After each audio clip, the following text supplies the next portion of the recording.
It's meant to be a single family car for all of your uses, so it's extremely versatile.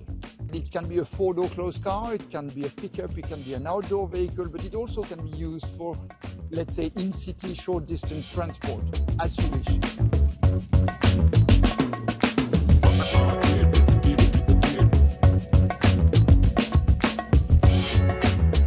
What you see behind me on the windshield is shocking or surprising or unexpected, because we used to very great aerodynamism on the vehicle's very long windshield. In this particular concept, we wanted to make a statement. Let's make the windshield vertical.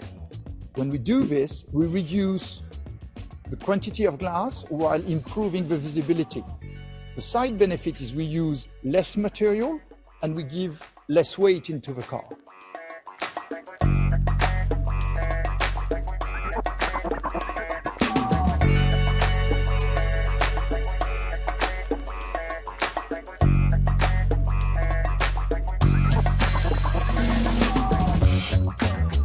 Imagine when the wind is blowing or the sun is high, let's say 10 a.m. to 4 p.m., you charge your car if your car is idle and connected to the grid. When you need it for cooking, let's say 5 to 7 p.m., then you discharge the car.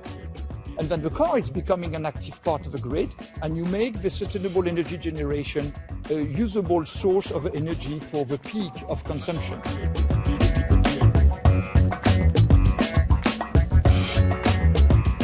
A car is going to deliver individual freedom of mobility, but it's going to become also an active part of a sustainable future.